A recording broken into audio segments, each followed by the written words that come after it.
felt good, man. And I'll explain why. Because I know you want to hear. Lightweight, baby. Lightweight. Hello and welcome back to a very special episode of Screen Tested. I'm your host Tyrant, and today axes are on the agenda, specifically Stormbreaker from the Marvel Cinematic Universe, at least that interpretation. Now, it is an axe and a hammer, essentially a combination weapon. I love combination weapons because they're very, very versatile and very fun. Historically speaking, some of my favorites would be like the halberd or the Beck Corbin, which has a hammer, a right-angled pick for penetrating armor, and a thrusting point. Super deadly, super versatile. Another good example of a combination axe would be something like this Leviathan axe here that I made. This custom one has an axe head and it has an armor penetrating point on the back. So combination weapons are really, really cool, and combination axes are really, really cool. So I've been wanting to get to this project for a while because I am going to make a behemoth, something that I hope will obliterate everything. Now, before we get into the build process, there is some things that we need to talk about in terms of nuance when it comes to weapon design, because it's actually going to be really important, especially in regards to axes. Obviously, the most common axe in the modern world that a lot of people, a lot of you guys probably have experience with, is just wood splitting axes. And they are essentially heavy wedges made for the purpose of splitting wood. Battle-ready axes, something very similar to this one here, have a lot more complicated weapon design about them. For example, weight reduction. Actual battle-ready axes, whether it's larger axes like a Dane axe or even a smaller axe, don't actually weigh that much. And the reason why is because obviously in combat it is far more important to have a weapon that you can move around rather nimbly, so you're not leaving yourself open to attack, but also at the same time isn't going to completely destroy your stamina. So for example, if we take this one here, the head of this is a Dane axe. Now along the actual body here, there is a whole bunch of weight reduction. It's actually been grinded down, and then it thickens out only along the edge itself. That means it gives the edge strength while removing a lot of that excess weight along the body. This is the nuance of the weapon design. That means that this axe is actually rather light and nimble while also still packing a large punch. Fantastic example of this is something like a greatsword. Greatswords are actually rather light and nimble because you need to move them around rather quick so that you don't leave yourself open for attack. Now this here is a very common and popular length of axes, and it's that kind of wood splitting axe length. The thing is, battle ready axes, take something like a Dane axe for example, is a lot bigger. The reason why is because you get a lot more positives. You have more reach, which means you can keep people further away from you, and it also means that you can hit a lot harder because you have a lot more leverage. Whereas something like this, you get a lot of the downside, and that's why this length here, which the Leviathan axe or even Stormbreaker kind of occupy, actually is kind of the worst length, I would say, for a battle-ready axe. You want something with either more reach or you want something that's even lighter and quicker. But with all that being said, let's get into the build project. I know you guys have been seeing the Leviathan axe a lot. Let's make Stormbreaker now. So, getting started with our Stormbreaker build. Obviously, I wanted to create something that was essentially a monstrosity. I know I spoke about the nuances of weapon design, and usually I adhere to these principles, but for today's episode, I just wanted to create something that would destroy everything, essentially. So, I got this vintage 14-pound sledgehammer head that I'm going to be using as the base. Now obviously it is incredibly rusted because it's old and it's just been laying around. It's been used a lot, so I filled a tub full of white vinegar and threw it in there and left it there for about a week. Honestly, I kind of forgot about it. When I took it out, the rust was essentially just falling off. What I did next was I took it over to my grinder and used one of my sanding discs to see what we were working with, see what our base was looking like. After that, I had to cut a slot down the hammerhead. This was really difficult and took a long time. Vintage steel is not like they make these days. Anyway, when I finally got the slot cut in, it was finally time to cut my brand new Dane axe head in half. This wasn't fun. Anyway, the project demands it, so I cut my Dane axe head in half so that it fits into the slot. This is how I'm going to be attaching them together. Is it going to work? I don't know. Is it the best way to do this? Probably not, but it's what I'm going to do for today's episode. Now after that, I cut in a whole bunch of little, details, stuff to make it kind of really look the part of Stormbreaker, obviously. I wanted it to make it, look pretty.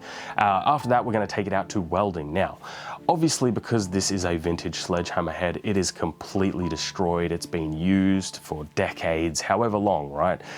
So my welds, I'm gonna make them match that aesthetic. So I'm gonna do really bad welds so that they look the part of the head. Not because I'm bad at welding, right? Anyway, after a long time welding, just basically building up the layers to kind of, build up some thickness, then it was time to grind it all back down. This took a long time. It was honestly just a lot of grinding to get everything looking somewhat presentable. Then after that, it was time to work on the haft. I got this big sledgehammer hardwood haft, and I had to basically carve a grain texture in it. Now I know it's wood, so it does have a grain, but I needed to accentuate that so it looked a little bit closer to the one in the films, obviously. So I used my angle grinder and Dremel to add those in.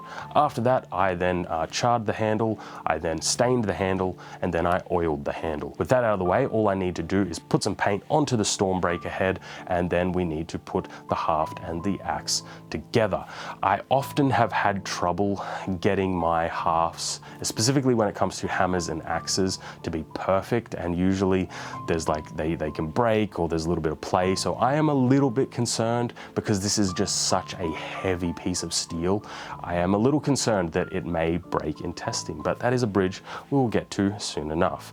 Anyway, I put some wood glue onto a wedge and obviously hammered that all the way down into the handle. It seems to be solid enough. It has no play, so hopefully I got it right. But with that out of the way, let's get to the B-roll and then to the testing. Today's star of the show, Stormbreaker, this absolute monstrosity. It's incredibly heavy and incredibly cumbersome. And you guys know, the entirety of the channel I have spent making refined weapons that are practical, that also stay true to their fantasy origins. But in today's episode, like I said, we're not doing that. We're just fucking bonking things. We're just gonna be smashing and hitting things as hard as humanly possible and hoping that this monster holds up to the abuse. Because the truth is, I actually don't know. This might break. I could hit something solid and this thing could the head could come flying off. I have no idea what's going to happen in today's episode. So the reason why I brought out Thor's hammer, not just to obviously fit thematically with Stormbreaker, is because it's a good example of what I did to create a functional weapon that also is faithful to the original. So obviously this Thor's hammer is really big and thick like it is in the movies. It's even bigger than this one, right? But the difference is this one here is made out of aluminum and it is hollow.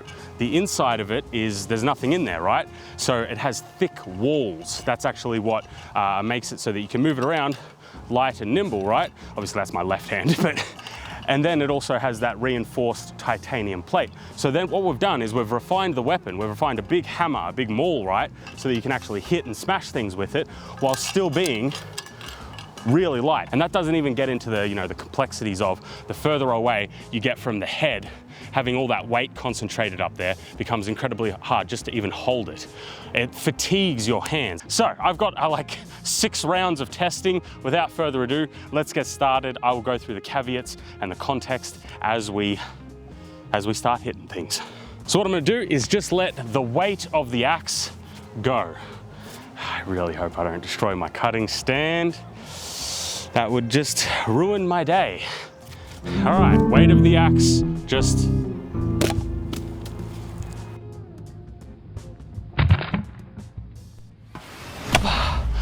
Oh, if you're enjoying today's episode, you should consider subscribing. It is free, like there, yeah, do that. Do that, guys. We have some coconuts here. This is also a nice wood log, so we'll also probably be able to see how far we can dig into this, but let's just do it. I don't know how to explain this. The amount of force I felt in that, oh my God. That I have never felt in my life a weapon with that amount of force in it.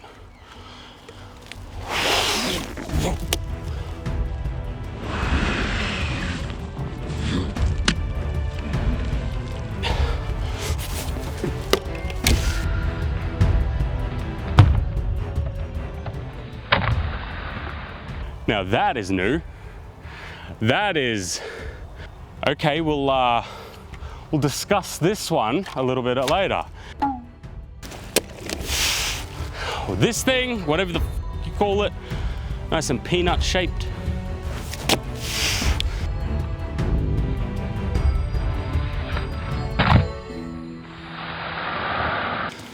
We rolled a bit.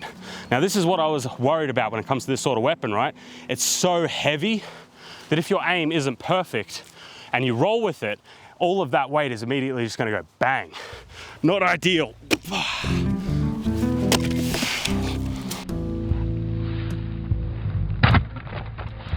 Shield. Shield. Captain America's shield. One of the first episodes on the channel. So nostalgic, you know, just, it was such a simpler times, really. We were just getting to know each other, you know.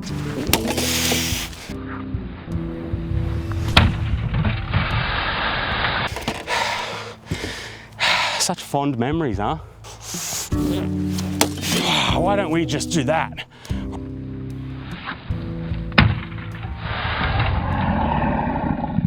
That felt pleasurable. Felt good, man. And I'll explain why, because I know you want to hear. So, it acts kind of like a, how would I describe this? A double punch, if that makes sense. So when the head makes contact, you can feel it, obviously. When you split things with wood, you feel the axe head making contact and, you know, splitting apart whatever you're cutting, usually wood, right? But because we have so much mass right behind the axe head, after you've split that wood apart, this punch then comes in, because then you get all that weight and mass to really drive it in. Splits through whatever it needs to split through, but then it feels like all that weight adds like an additional punch at the end of it to really, really wedge it into things. So, and it hasn't broken. I was actually truly concerned it was gonna break, but it did not. Let's chop some wood, man. It's an axe, let's chop some wood. If you are enjoying today's episode, and I genuinely hope that you are, perhaps you would consider supporting on Patreon. The entire channel mostly relies on funding from you guys to do a lot of these sorts of projects, to get all the things that I need, to destroy all the things that I do.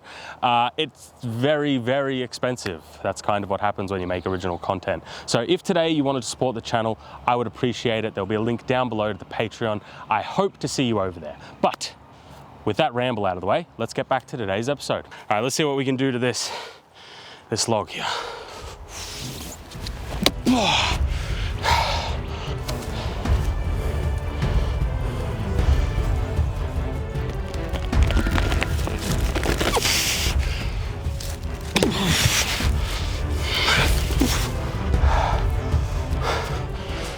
Looks like it's rotted a bit.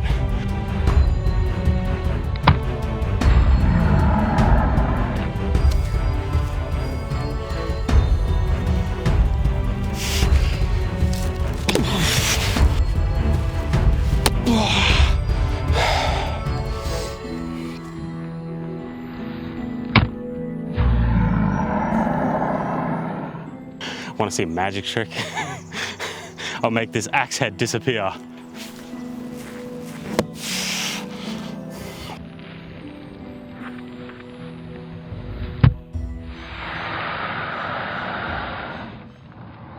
So here we have a concrete block. Now I know what it's going to do with the hammer, right? That's why I haven't really used it that much, because obviously I know that the hammer smashes. It's literally made from a vintage sledgehammer after all. So let's try the axe, and then if that doesn't get through or the axe breaks, let's try the sledgehammer.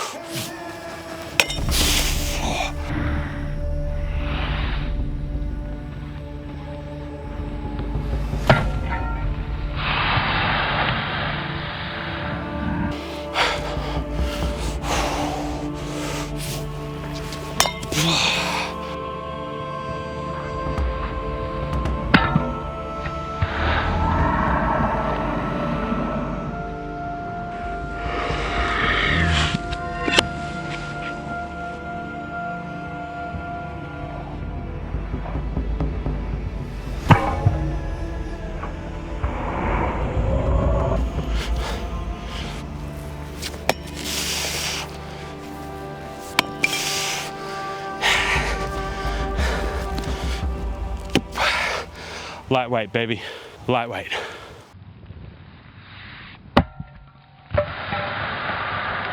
I have to do this. It survived everything. Let's aim for the head, which is the tree. I'm gonna throw the thing. This is stupid.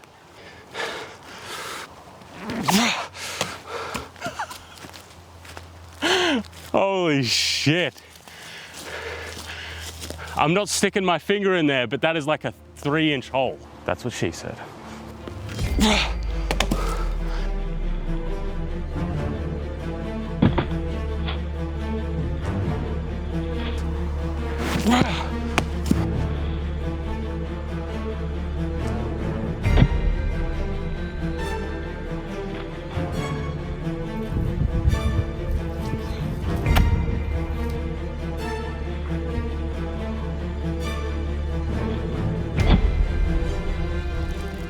So, Stormbreaker. There is a lot of context, there's a lot of caveats, and there's a lot of interesting stuff here that we need to get to. Obviously, I just wanted to do something fun for you guys. I just wanted to create something that was a monster and just destroy everything in its path. And to my surprise, it actually held up really well. I actually was genuinely concerned that this haft was gonna come off and this head was gonna go flying. But it didn't. It held up like a monster, it's still solid, and it still works. Man, all right, what should we tackle first? Because there is the context of like, what would I describe it as? Like combination weapons. Let's start with combination weapons. This is both an axe and a hammer. Now, I love combination weapons because it makes them more versatile. Have a look at things like halberds, or one of my personal favorites, back to Corbin, which this combination weapon here, I don't know if I'm the biggest fan of it, simply because the hammerhead doesn't really get used that much. Now, that doesn't mean you can't use it, and that doesn't mean it doesn't have versatility. It's just more so because of the type of weapon this is, right? Like we said right at the start, this is one of those in-between axes where it's not really long like a Dane axe, and it's not really short like something smaller. It's in the middle area where you don't have as much reach, and it's also really heavy, which means it's really hard to maneuver and actually obviously attack and defend. There's a reason why I didn't really do any move sets, because honestly, moving something this heavy around at even a reasonable speed that I would consider to be combat valid. So I wanted to make this point crystal clear, because I know that there's going to be comments simply not understanding what I'm saying. With these heavier weapons, whether it's an axe, giant sword, doesn't matter. Yes, you technically can move them around and, you know, destroy things, and they're effective, etc., etc. But there is a whole multitude of downsides that comes with this weight. Whereas if you have something more refined and lighter, why would you choose to use a heavier, slower weapon when you can use something that weighs half or a quarter of the weight and still be just as effective and deadly? Honestly, having some sort of thrusting point for this, I think would make this a really cool weapon, because then obviously I can thrust with it. I then have the axe that can cleave like a fuck monster, and then we also have that hammer in case we run into something, you know, really something that needs that extra bit of oomph. Now, obviously the refinement, let's talk about that, because obviously when I was talking about those other combination weapons, they are very refined. For example, the Bector Corbin, which I would consider to be more deadly and effective than this. And the reason why is because obviously you can use a lot less material and still be just as effective. The material here is usually just down to like the durability. This is fairly indestructible in terms of the steel itself. Fairly indestructible because it's so thick and so chunky, but it doesn't need to be. That's the thing, is that you can reduce all these thicknesses, all these weights, and come out with a weapon that is really effective. And then that rolls into literally rolling the edge. Now I was surprised, I didn't roll the edge too much, maybe once or twice, but there were a couple of times when I hit something and the head didn't bite in enough, it immediately, you know, wanted to roll because of how heavy it is. It has so much weight that when you hit something, it just wants to go like that. But to its credit, when the head did bite in, which was most of the time, this weight down here added like, it acted like a second hit. It was like a double hit. You hit with this, and then this weight kind of like really jams it in. It's kind of different. I've never really experienced it. It's not like a normal axe at all. It really isn't. All right, with all that out of the way, it is time for Tyrant's initial thoughts, score, or tits for short. Starting off with comfort. It was actually really, okay, comfort is good. It's comfortable. It hits really nice. The shock, the reverberation in the hands, fantastic. It's actually really nice when you smash something with it. So I'm gonna give it a 8.5 for comfort. It's very comfortable, just genuinely it is. But we'll get to the caveats in a little bit. Next up, wieldability. Okay, there we go. It gets a 2 for wieldability. I shouldn't have to explain why. You still can technically, move it. You can swing it around, you can hit things, so it is wieldable, so 2, I think that's fair. Design. I do like the design. I do like combination weapons, and I do like the fucking axe, and I do like the hammer. It's just one of those things where, again, I don't like the length. I think we need either more length, or we just need to fix up some things. So, like, it needs a lot of refine as well because of the design. Okay, I will give this a straight 6 for design. It's a nice design. It's a functional design. This is functional. For all its flaws, it still is technically a functional weapon, of course. So I think a 6 is fair.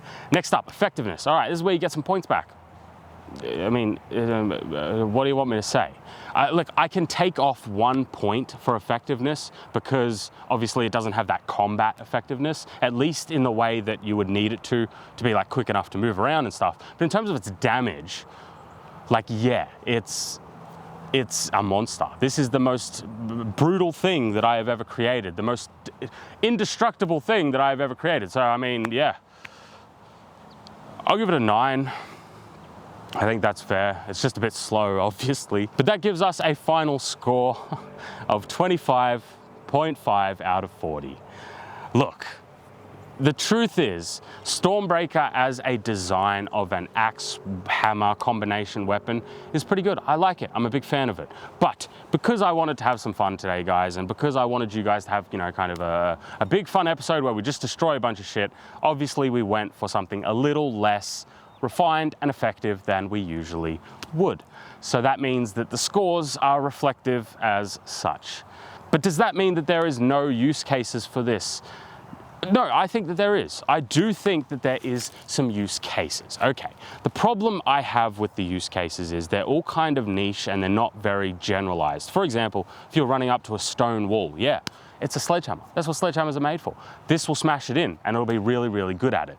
Or if I wanted to chop some wood, I wanted to chop somebody, execute somebody, this axe head is a fucking beast. You guys have seen it. It's just generally speaking, this is not what I would choose. Personally, I would go with something like a Beck because obviously it's far lighter, far more effective, and it still has a large damage potential without all of the drawbacks. And it even has some hand protection. Anyway, that's going to be all. Thank you guys for watching. I genuinely hope you enjoyed today's very special, fun episode. I know, oh man, the comments are going to be interesting on this one. Thanks for watching. As always, I'll see you next week in another episode. Have a good one. I swear I said that twice. I do that too much. Going crazy.